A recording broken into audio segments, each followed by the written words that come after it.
তারাবির নামাজের দোয়াগুলো সম্পর্কে বলেন। কেউ যদি ফরজ সালাত আদায় না করে রোজা রাখে, তার রোজা রাখার যৌক্তিকতা কতটুকু? রোজা রেখে অহেতুক কথা বললে কোনো সমস্যা হবে কিনা? তারাবির নামাজ একাকি পড়লে কেরাত উচ্চস্বরে পড়বো নাকি মনে মনে পড়বো? সিয়ামরত মহিলার দিনের বেলা পিরিয়ড শুরু হলে দিনের বাকি অংশ না খেয়ে থাকতে হবে, খেলে কি গুনাহ হবে? রোজা রেখে নাক বা কানে ড্রপ ব্যবহার করা যাবে কিনা? ইফতার ও সাহারি নিয়ত সম্পর্কে কিছু বলবেন। রোজা রেখে মেহেদি নখে আর মাথায় দেয়া যাবে কিনা? রোজা রাখা অবস্থায় স্বপ্নদোষ হলে রোজা থাকবে কিনা? আমাদের মসজিদে খুব দ্রুত তারাবি পড়ে, তাই বাসায় পড়লে কি সমস্যা হবে? আমার গত বছরের রোজা এখনো কাজা রয়েছে, এখন আমার কি করা উচিত? রোজা থাকা অবস্থায় উজুর সময় গড়গড়া কুলিও নাকে পানি দেওয়া যাবে কিনা? রোজা থাকা অবস্থায় হাতের বা পায়ের নখ কাটা যাবে কিনা? শয়তানকে রমজানে বেঁধে রাখা হয়, কিন্তু তারপরও নামাজে মনস্থির থাকে না, এর জন্য কি করতে পারে?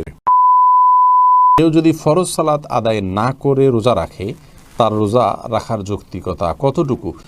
তিনি রোজা রাখছেন, একটা ফরজ আদায় করতেছেন, এই জন্য আমরা অবশ্যই তাকে অ্যাপ্রিসিয়েট করবো যে তিনি অন্তত একটা ফরজ আদায় করতেছেন। কিন্তু রোজা নামাজ না পড়ে রোজা রাখার মানে হলো যে তিনি লুঙ্গি না পরে আপনার গেঞ্জি পরার জন্য অস্থির হয়ে উঠেছেন। ব্যাপারটা এরকম হয়ে যাবে, গেঞ্জি পরাও দরকার কিন্তু লুঙ্গি পরার তার চেয়ে বেশি দরকার। অতএব নামাজটাকে সবচেয়ে বেশি গুরুত্বের সাথে দিতে হবে, তারপর তিনি রোজার জন্য চেষ্টা করতে হবে।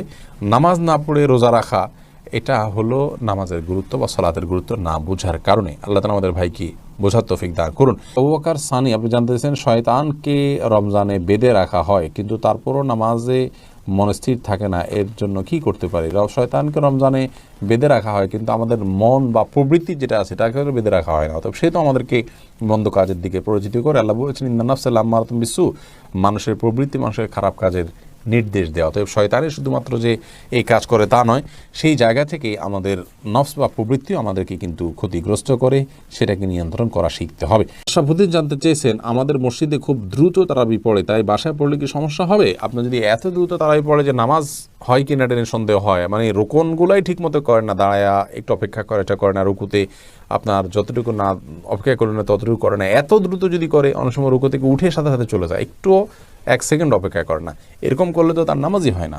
এরকম ব্যক্তির পিছনে না পড়ে বাসায় পড়া উত্তম। কিন্তু যদি একটু তেলাওয়াতটা তাড়াহুড়া করে, কিন্তু এত তাড়াহুড়া করে না যে নামাজ বিশুদ্ধ হয় না, তাহলে সেক্ষেত্রে আপনাকে জামাতের সাথে আদায় করাটাই উচিত হবে, উত্তম হবে। যদিও তারাবির নামাজ কেউ জামাতের সাথে আদায় না করলে কোনো গুনাহ হবে না, তার মধ্যে তিনি একা পড়তেও পারবেন, কিন্তু জামাতের নামাজ অবশ্যই 27 গুণ বেশি সওয়াব রাখে। লুৎফুন নেসা জানতে চেয়েছেন, আমার গত বছরের রোজা এখনও কাজা রয়েছে, এখন আমার কি করা উচিত? অবশ্যই আপনি রমজানের ফরজ রোজাগুলো আগে রাখবেন, রাখার পর আপনি রমজান শেষ হওয়ার পর খুব দ্রুততার সাথে আগের রোজাগুলো রেখে ফেলবেন। আপনার উচিত ছিল এই রমজান শুরু হওয়ার আগেই সেই কাজা রোজাগুলো রেখে ফেলা। আপনি আবিদ হোসেন জানতে চেয়েছেন, রোজা রেখে অহেতুক কথা বললে কোনো সমস্যা হবে কিনা?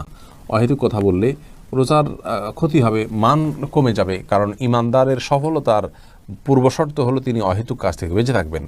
কোরআনে কারিমের সূরা মুমিনুন 18 নম্বর পারার প্রথম দিকে আল্লাহ তাআলা বলেছেন, ওই সমস্ত ইমানদাররা সফল হবে আল্লাযীনা হুম আনিল লাগবি মুরিদুন, যারা অনর্থক এবং অহেতুক কথা কাজ থেকে বিরত থাকে। অতএব রোজা রেখে যে কাজটা আমাদের জন্য অনুচিত কাজ, হাদিসে নিষেধ আছে, সেই কাজটা করা আমাদের অনুচিত। রোজার মান এতে কমে যায়, কিন্তু মৌলিকভাবে রোজা আদায় হয়ে যাবে, সমস্যা নেই, স্ট্রাকচার ঠিক থাকবে, কিন্তু রোজার প্রাণ অনেকখানি দুর্বল হবে বা রোজার মান কমে যাবে। খায়রুন নাহার জানতে চেয়েছেন, রোজা রেখে মেহেদি নখে আর মাথায় দেয়া যাবে কি না? রোজা রেখে হাতে, নখে ইত্যাদিতে মেহেদি দেওয়াতে কোনো অসুবিধা নেই। ইয়াকুব হোসাইন জানতে চেয়েছেন, রোজা রাখা অবস্থায় স্বপ্নদোষ হলে রোজা থাকবে কি না? থাকবে, কোনো অসুবিধা নেই। স্বপ্নদোষ মানুষ ইচ্ছাকৃত করে না, অতএব স্বপ্নদোষ হলে, বীর্যপাত হয়ে গেলে ঘুমের মধ্যে আপনার রোজা কন্টিনিউ করতে হবে। স্বপ্নদোষের কারণে বীর্যপাত হলে সে কারণে আপনি গোসল করবেন, গোসল ফরজ হবে আপনার, কিন্তু রোজা ভাঙবে না। পিয়াস এমডি রাইসুল রেজা জানতে চেয়েছেন, সিয়ামরত মহিলার দিনের বেলা পিরিয়ড শুরু হলে দিনের বাকি অংশ না খেয়ে থাকতে হবে, খেলে কি গুনাহ হবে? না খেয়ে থাকা উচিত বাকি অংশ, তার রোজার সম্মানার্থী করা উচিত। শিহাব মন্ডল জানতে চেয়েছেন, রোজা অবস্থায় আতর বা পারফিউম ব্যবহার করার বিধান কি? উত্তর হলো জায়েজ আছে, কোনো অসুবিধা নেই, আতর পারফিউম ব্যবহার করা যাবে, রোজা রেখে তেল ব্যবহার করা যাবে, কোনো অসুবিধা নেই। সাইদুর রহমান জানতে চেয়েছেন, ইফতার ও সাহারি নিয়ত সম্পর্কে কিছু বলবেন, মুখে আরবি উচ্চারণ করা কি জরুরি? ভাই সাইদুর রহমান, নিয়ত হলো ইচ্ছা করার নাম। নিয়ত শব্দের অর্থ হলো ইচ্ছা করা, আর ইচ্ছা মানুষ মন দিয়ে করে। আমি ইচ্ছা করেছি, অর্থাৎ আমি মনে মনে কোনো প্ল্যান করেছি, এটার নামই হলো নিয়ত করা। রোজার নিয়ত করতে হবে অন্যান্য সমস্ত আমলের মতো ইন্নামাল আমালু বিন্নিয়াত, সমস্ত আমলের নিয়তের উপর নির্ভরশীল। নিয়ত না থাকলে কোনো আমলই গ্রহণযোগ্য হবে না। কিন্তু নিয়তের মানে এই নয় যে মুখে উচ্চারণ করতে হবে। শরীয়ত আমাদেরকে মুখে উচ্চারণ করে নিয়ত করার কোনো শিক্ষা দেয়নি, এবং রোজার জন্য আলাদা কোনো নিয়তের শিক্ষা আল্লাহ তাআলা দেননি। নামাজের ক্ষেত্রেও কোনো নিয়ত, রোজা মুখে নিয়ত করার কোনো শিক্ষা আল্লাহ তাআলা দেননি। অতএব আমরা মনে মনে আমি যে রোজা রাখছি এটাই আমার নিয়ত হিসাবে যথেষ্ট হবে। আপনি ভোর রাতে কেন খেতে উঠেছেন? রোজা রাখার জন্য উঠেছেন, এর মানে হলো আপনার রোজা রাখার ইচ্ছা আছে, বাস নিয়ত আছে। আলাদা করে সেটাকে মুখে উচ্চারণ করা আর কোনো নির্দেশ ইসলাম আমাদেরকে দেয়নি, কোনো প্রয়োজন নেই। এটাকে জরুরি মনে করলে একটা দোয়া বানিয়ে নিচ্ছি আমরা, নাওয়াইতু আন আসুমা গাদান ইত্যাদি, এরকম দোয়া বানিয়ে নিলে সেটি বরং বিদআতে পর্যবেসিত হতে পারে যদি সেটাকে আমরা সুন্নাহ মনে করি বা রোজার জন্য গুরুত্বপূর্ণ বা জরুরি মনে করি। এরপর শেখ মোহাম্মদ শামীম জানতেছেন, তারাবি নামাজ একাকী পড়লে কেরাত উচ্চস্বরে পড়বো নাকি মনে মনে পড়বো? দুইটাই করতে পারেন। উচ্চস্বরে পড়বেন এই নিয়তে, আপনি তাকবীর জোরে দিবেন, একামত দিবেন যে আপনি ইমামতি করছেন, কেউ এসে আপনার সাথে পাশে যেন মাঝপথে দাঁড়িয়ে যেতে পারে, সেই জায়গা থেকে আপনি উচ্চস্বরে পড়তে পারেন। আর যদি সেরকম কোনো আশা না থাকে, কেউ আসবেন আপনার সাথে যুক্ত করবেন, এরকম কোনো আশা না থাকলে বা আপনি চাইলে একাকী পড়বেন, সেই উদ্দেশ্যে আপনি আস্তে আস্তেও পড়তে পারেন, অসুবিধা নেই। আহমেদ শাহাদাত জানতে চেয়েছেন, রোজা থাকা অবস্থায় হাতের বা পায়ের নখ কাটা যাবে কিনা? উত্তর কাটা যাবে, কোনো অসুবিধা। রোজা রেখে হাত পা নখ কাটা যাবে, এর সাথে রোজা ভঙ্গের কোনো সম্পর্ক নেই। মেহেদি হাসান মির্জা জানতে চেয়েছেন, রোজা রেখে নাক বা কানের ড্রপ ব্যবহার করা যাবে কিনা? ভাই মেহেদি হাসান, রোজা রেখে নাকে ড্রপ দিতে পারবেন না, কারণ নাকে ড্রপ দিলে সেটা গলা যেতে পারে। নবী সাল্লাল্লাহু আলাইহি ওয়াসাল্লাম বলেছেন, ওয়ামাদমিদ ইল্লা আন তাকুনা সাইমান, তুমি কুলি করবে কিন্তু রোজাদার হলে গড়গড়া করতে যাবে না, কারণ গড়গড়া করলে ভিতরে পানি যেতে পারে। নাকে ড্রপ দিলে সেটা যেহেতু ভিতরে যেতে পারে, অতএব সেই জায়গায় এখানে নাকে ড্রপ দেওয়া যাবে না রোজা রেখে। কিন্তু কানে ড্রপ দিতে পারেন, চোখে ড্রপ দিতে পারেন, যে চোখের সাথে আপনার আমাদের গলার সম্পর্ক নেই, কানে ড্রপ দিতে পারেন, সেটারও সরাসরি সম্পর্ক নেই।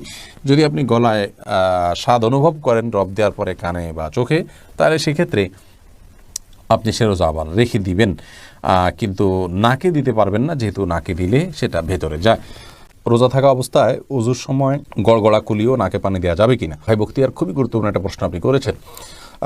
রোজা অবস্থায় ওযুর সময় গড়গড়া করা, কুলি করা, নাকে পানি দেওয়া, এগুলোর ব্যাপারে ইসলামের শরীয়তের দৃষ্টিভঙ্গি হলো যে নাকে পানি দেওয়া যাবে, খুব বেশি টান দেওয়া যাবে না জোর করে। আর গড়গড়া কুলি করবেন, কিন্তু খুব বেশি গলার ভিতরে নিয়ে গড়গড়া করবেন না, কারণ নবী সাল্লাল্লাহু আলাইহি ওয়াসাল্লাম বলেছেন যে ওয়া মাদমিদ ইল্লা আন তাকুনা সাইমান, তুমি গড়গড়া করেই কুলি করবে, কিন্তু রোজাদার হলে তখন করবে না, যেহেতু তোমার ভেতরে গলার ভেতরে পানি চলে যাওয়ার ভয় আছে, চলে গেলে সেক্ষেত্রে রোজা ভঙ্গ হয়ে যাবে। অতএব গড়গড়া করা রোজা অবস্থাতে অনুচিত, খুব গভীর গড়গড়া করা। রুবানা ইসলাম জানতেছেন, তারাবির নামাজের দোয়াগুলো সম্পর্কে বলেন। আমরা বলেছি তারাবির নামাজের 4 রাকাতের পরে দোয়া এবং শেষে দোয়া করার আলাদা কোনো বিধান নাই। নামাজের পর দোয়া কবুল হয়, সেই হিসেবে যে কোনো নামাজের পরে আপনি চাইলে আল্লাহর কাছে দোয়া করতে পারেন, আর চাইলে আপনি চুপচাপ বসে থাকতে পারেন, কিন্তু 4 রাকাত পর দোয়া পড়ার কোনো নির্দেশ কোরআন হাদিসে কোথাও আসেনি। এই দোয়া আমাদের নিজেদের বানানো, মানুষের বানানো।